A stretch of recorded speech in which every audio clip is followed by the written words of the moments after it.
Hello everyone, in today's video we are going to go over how to graph a function using the parent function and various shifts and reflections. Alright, we'll start with vertical translations here. So if you have a function f of x and a positive constant k, if y is equal to f of x plus k, that means you will shift the graph up k units, and if you have a function y equals f of x minus k, that will shift the graph down k units.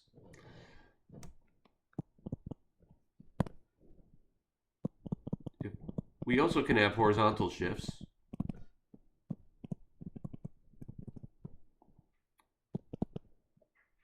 So if y is equal to f of x plus k,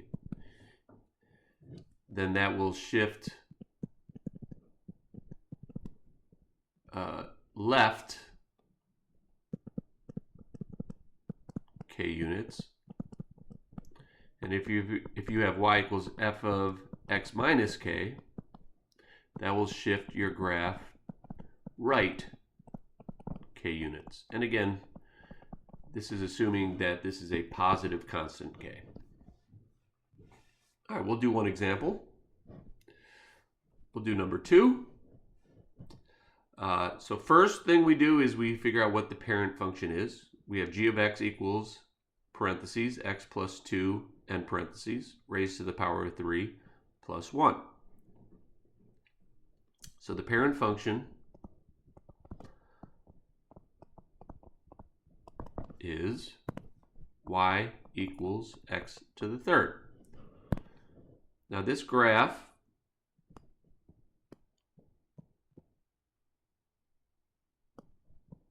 basically looks like this. There are 3 important points: 0, 0, 1, 1, and -1, -1.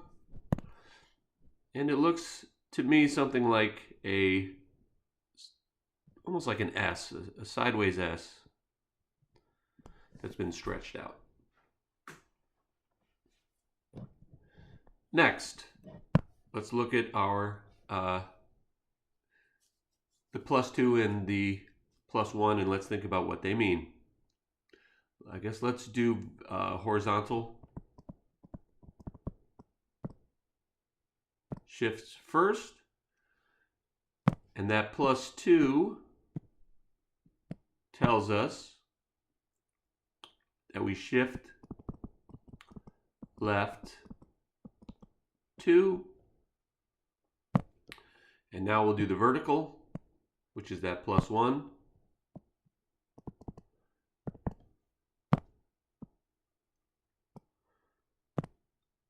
And we shift up 1.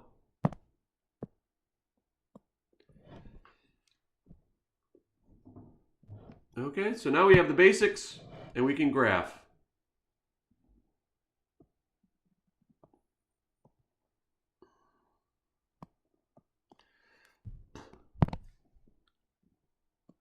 So when I'm shifting, I'll just write down the 3 important points that we identified before, and I'll just move each of those points to the left 2 and up 1. So for example, if I go I'll do the middle point, so I go over 1, 2, just 2, over 2, and up 1, and I'll have my new point. Now notice that these 3 points right here are just in a diagonal line right next to each other. So once you shift one of those points, the relative position of the other 2 points will be the same. So you can just fill them in once you know where the middle point is. And now I just keep the same shape that I had for the parent function. So it looks something like this. And I'll delete some of these extra. There I've been able to graph, sketch a graph of what the graph will look like. It's good to check your work by graphing it in a graphing calculator, so let's do that. again, our original function is x plus 2 squared plus 1. Oh, I didn't say squared. I meant to say cubed.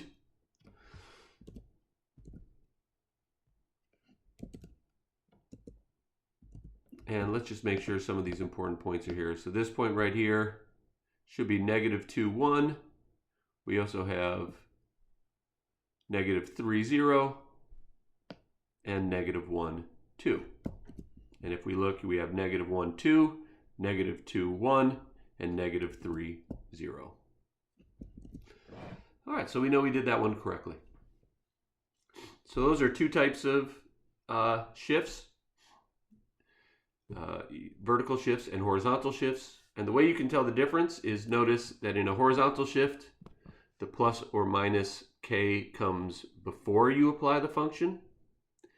And in a vertical shift, it comes after you apply the function.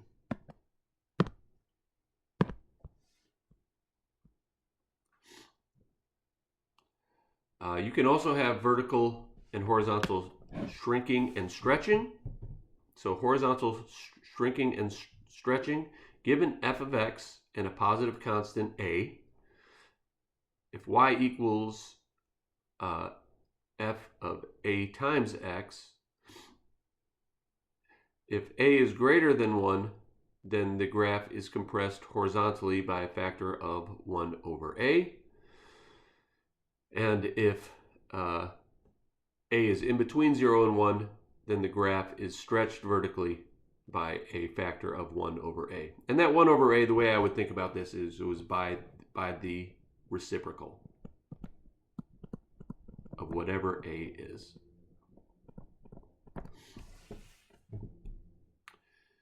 In both cases, a horizontal stretch or compression means you just multiply the x coordinates by 1 over a. Note that the y coordinate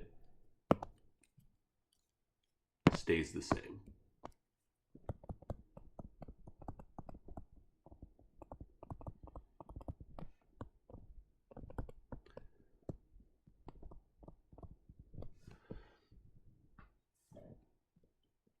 All right, so let's look at number 2. Again, the parent function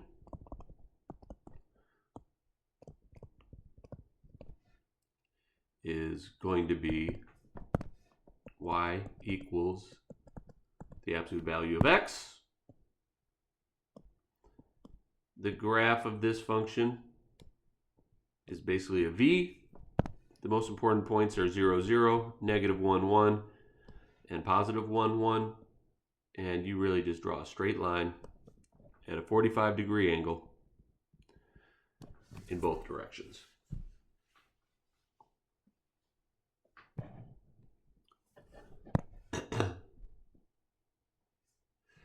And we'll write down some of these points. And in fact, I think we maybe, no, I think, let's see, 1, 1. I'll add another point, which would be 2, 2. I'll add another point here, which would be negative 2, 2. And you can always add more points if you'd like. So the rule is, again, multiply the x value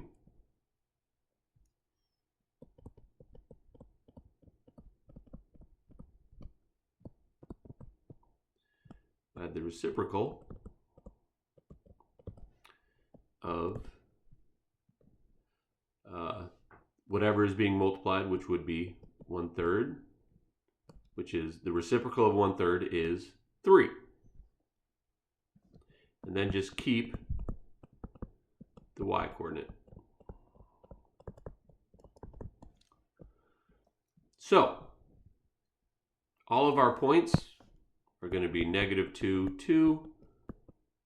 Oh, I forgot to put a negative right here. So make sure we know that's a negative 1, 1. 0, 0, 1, 1, and 2, 2.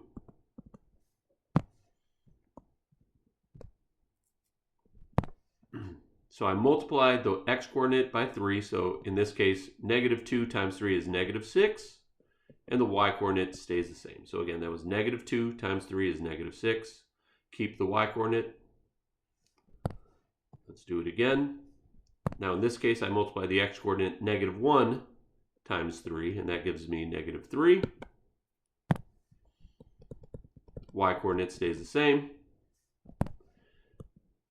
Here I do 0 times 3, which is 0. Y-coordinate stays the same. We multiply 1 times 3, I get 3. Y-coordinate stays the same. And then in the last one, we do 2 times 3, which is 6, and the y-coordinate stays the same. And so now we have 5 new points that I can use to graph.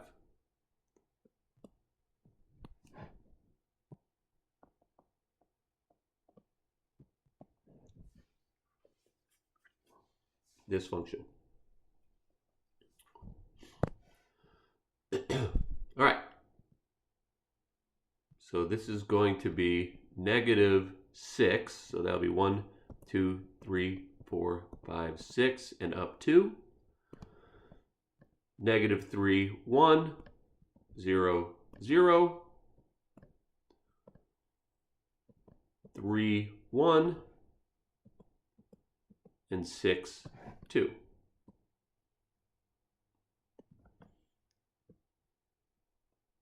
So as you can see, this got stretched out horizontally by a factor of 3. It's 3 times as wide as it used to be.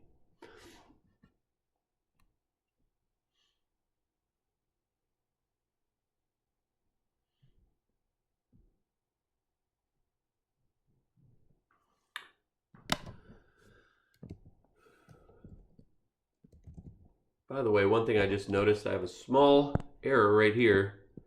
This should be horizontally. So I'll have to change that in my notes. Let's double check our work.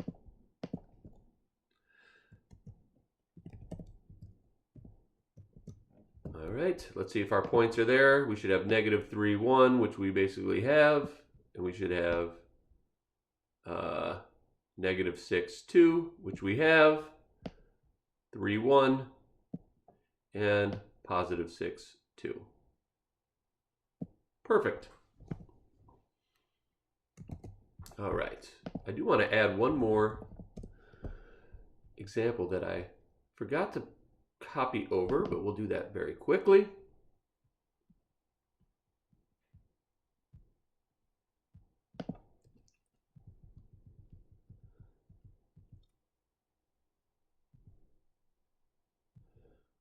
Which would be this one here. Let's just read it here.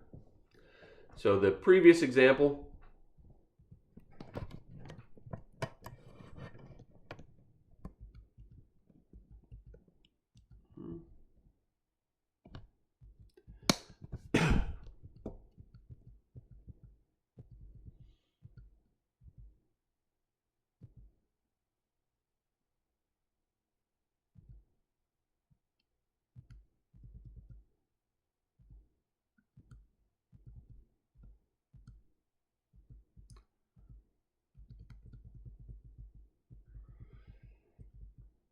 okay, I think we'll actually just move on.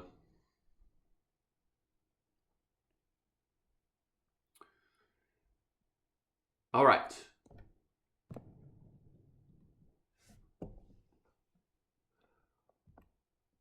There are also reflections across the x and y axes. If you have f of x and y is equal to -f of x, you will reflect the graph across the x-axis.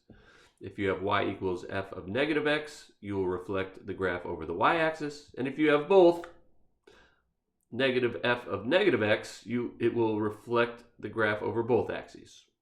Just a reminder. The only other one we didn't talk about, I think, is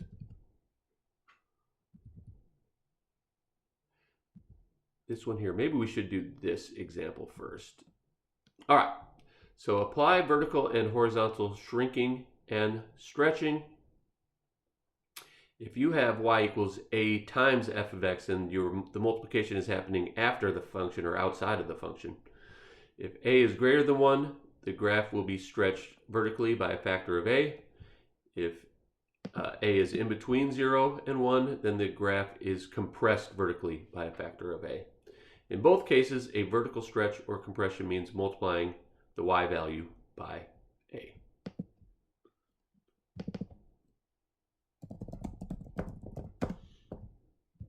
All right, let's do an example of this.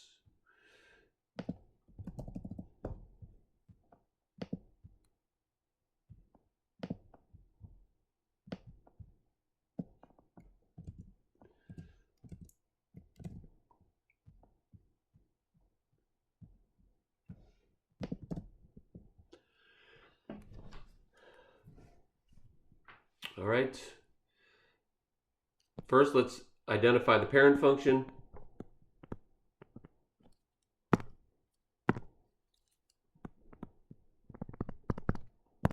And that would be, in this case, y equals x squared.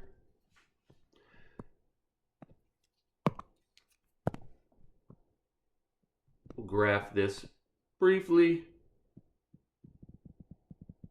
Again, the three important points in this function are 0, 0,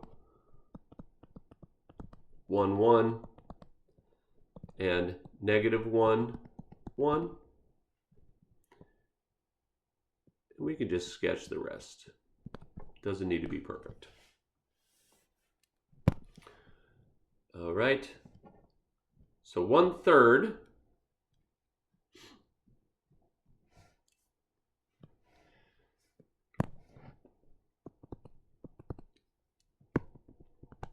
So the rule for this is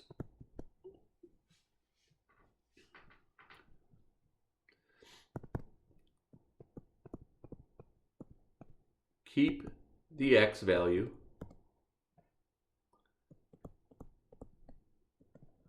and then multiply the y value by whatever number is doing the multiplying. So in this case, it would be 1/3.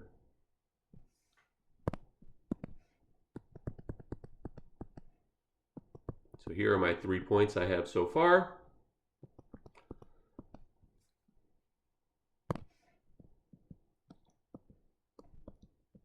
And I'm going to apply my rule and get some new points. So I keep the x value in all three. And to get the y value, I multiply by whatever the y value is by 1/3. 1 times 1/3 is 1/3. 0 times 1/3 is 0. And 1 times 1/3 is 1/3. Now there's a slight issue here, and that is that it's rather difficult to graph a fraction. It can be done, you can estimate it, but it'd be better if we had some whole numbers. So let's just make a quick table of the values of y equals x and x squared. If I do -3, -3 squared is 9, -2 squared is 4, -1 is 1, 0 is 1, 1 is 1, 2 is 4, and 3 is 9. And you could keep going, but this should be sufficient for our purposes. So we've already done all of these points right here. Let's do some of the other points that are going to be on this graph. -2, 4, for example, and 2, 4. If I add these points, again, I'm going to keep my x value for both. And when I multiply 4 times 1/3, unfortunately, I get another fraction. So that's not going to help us a ton. So we've done these, but let's try the -3,9 and the +3,9.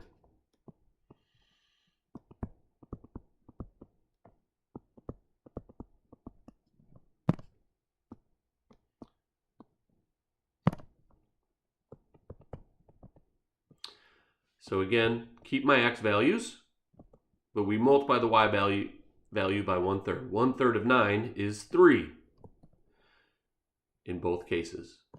And that gives us a whole number. And so that'll be easier. And so when I graph this, I'll probably really just use these 3 points. And we can graph our graph.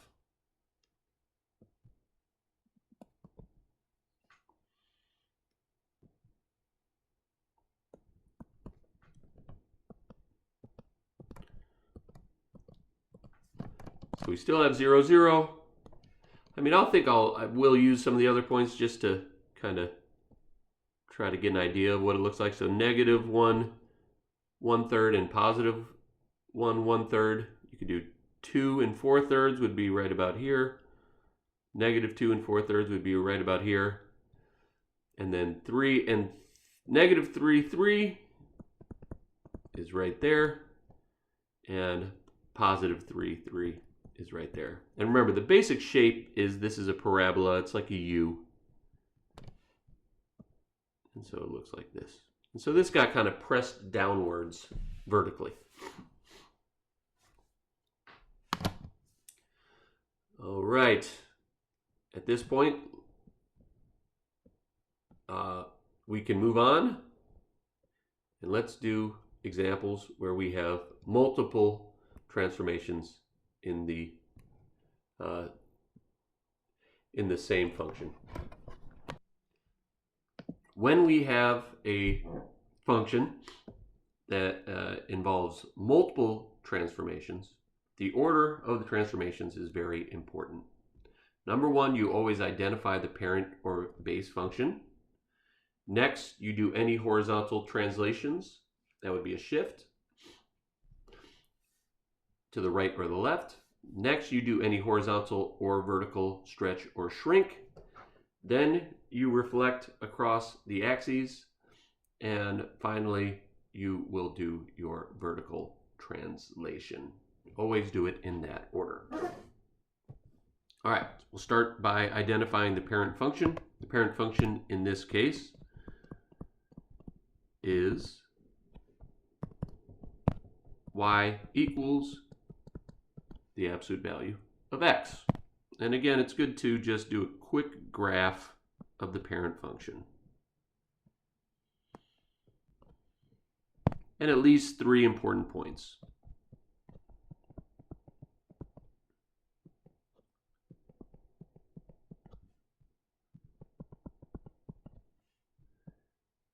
And sketch your graph.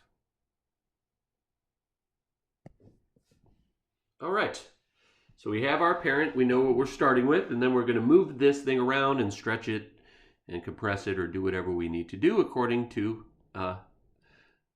what we see in the actual function itself.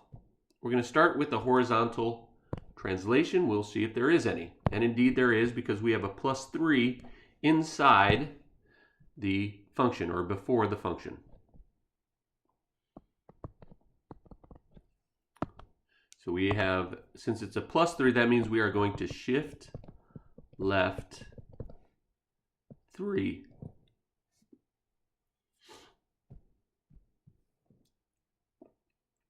So we know that. Do we have any horizontal or vertical compression, stretch or shrink? And we're just looking at, are we multiplying by some number? And we are multiplying by 2, and it comes before our function. So if we look at our notes, let's see where we see that. It'll look a lot like one of these. And so this will be a horizontal, either stretch or shrink. And since the number is bigger than 1, it'll be a horizontal compression by a factor of 1 over a. So since it's multiplying by 2, that means all the x values will be multiplied by 1/2, and the y coordinate will stay the same. Now with that being said, since we have to multiply the x coordinates by 1/2, we might want to add a couple more points, because if I multiply, for example, in this point, -1 times 1/2, I'm going to get a decimal. And I do like to have some whole numbers. So I'm going to add 2 more points, 2, 2, and -2, 2, because those will be useful later. And again, this 2 means that we will do a horizontal shrink by 1/2.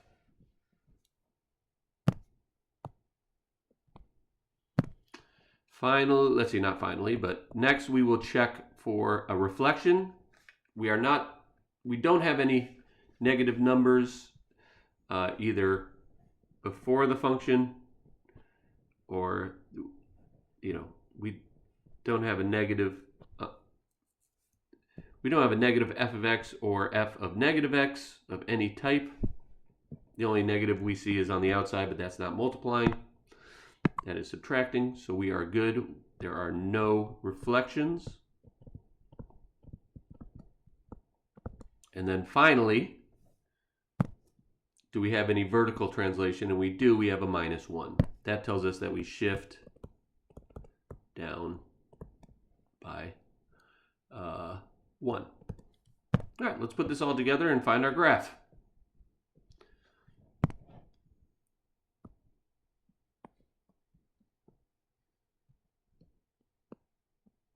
All right, first thing we are going to do is shift everything to the left by 3. So every point gets moved over by 3. And to be honest, I usually do the bottom of my V, and then I know the rest of the V is just, I can draw the rest. Once I know that bottom, I know what it's going to look like. Next, we are going to do a horizontal shrink by 1/2. So in this case, I need to know all of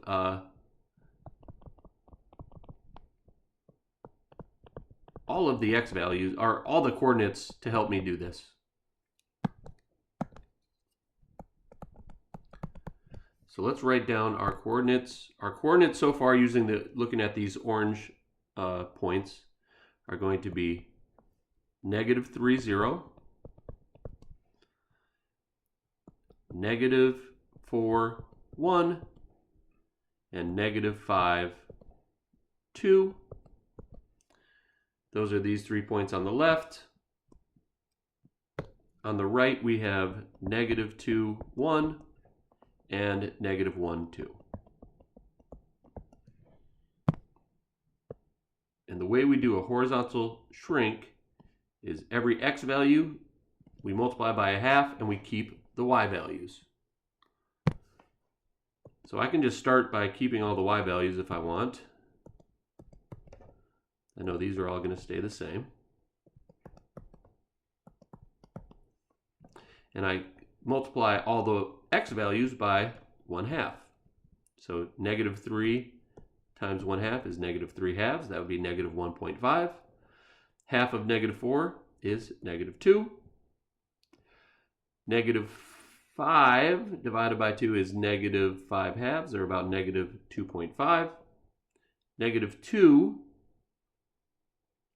divided by, or times 1/2 is -1. And last, -1 times 1/2 is -1/2. All right, so let's go ahead and graph all of these. So -3/2, comma 0, that's the same as -1/2, comma 0, that goes right there. Then we have -2, 1, that's going to go right there. And -5/2, 2, that's -2.52, goes right here. -1, +1 goes right here, and -1/2, 2 goes right there. Okay? And you can see that my V got kind of shrunken horizontally.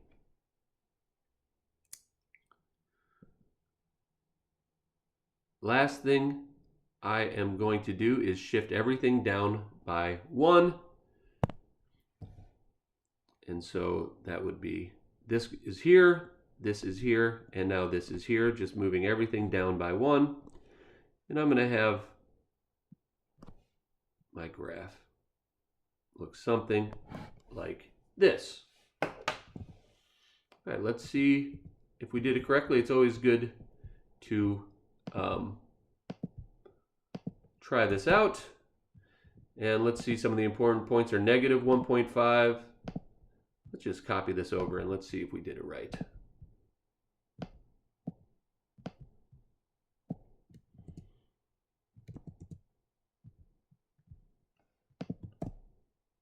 Right, so we should have the point.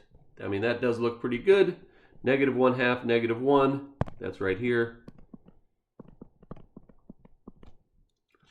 we have negative 1, 0. And we have negative 2, 0. I'm feeling confident that we did this correctly.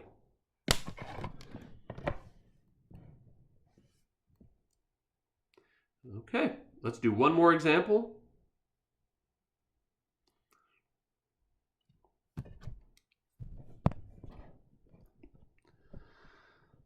All right, again, we're going to graph g of x equals negative 1 divided by x minus 2 plus 3.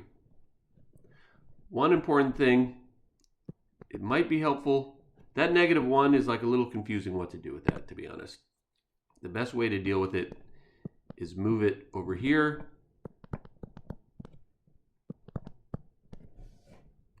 and we should be good.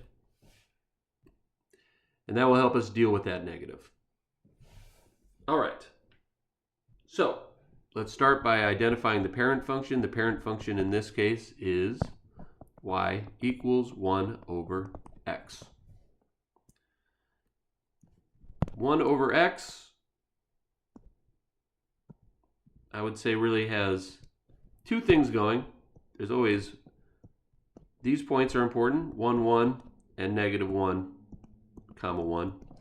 And the other thing that's important is that there are asymptotes.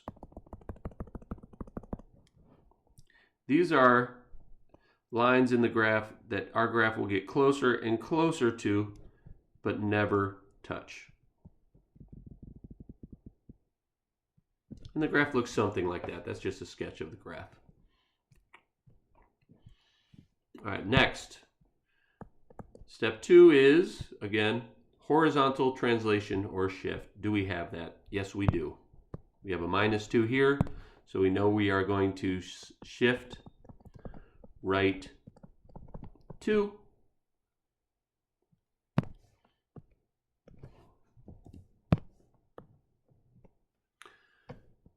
All right, let's go back. Do we have any type of a horizontal or vertical stretch or shrink? There is no number multiplying by x, and there's no number multiplying the entire function. There's no multiplication in general, so there is none.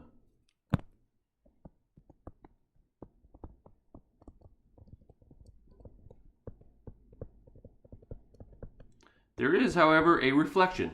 We have a negative. Right? Now, does that negative come before we apply the function 1 over x or after? Well, we would do 1 over x minus 2 first, then we would make it negative. If we look at our rules, that looks most like this first one, which means that we are going to reflect the graph over the x-axis, which means we change the signs of our y-coordinates. So reflect over the x-axis.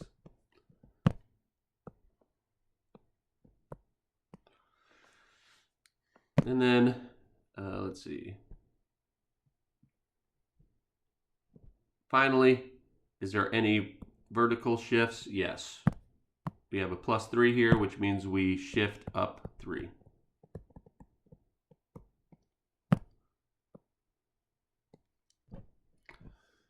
All right, so let's go ahead and do this.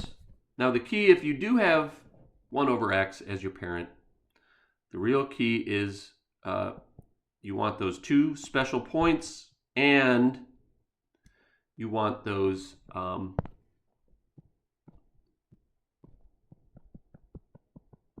asymptotes. Now the asymptotes are kind of on top of the x-axis and y-axis, but just remember those are there. All right, next we shift to the right 2. We'll do that in orange.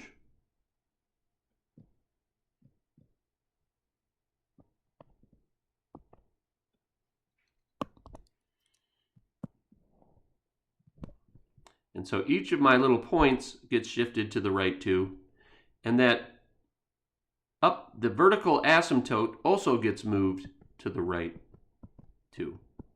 Now the horizontal asymptote, if I have a horizontal line that goes to infinity and left and right, and I move it to the right 2, it really doesn't change.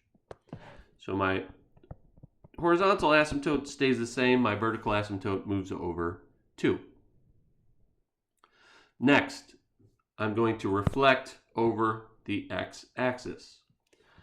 So looking at these orange points, I'm going to reflect them both over my x-axis, and that's going to look like this at this point.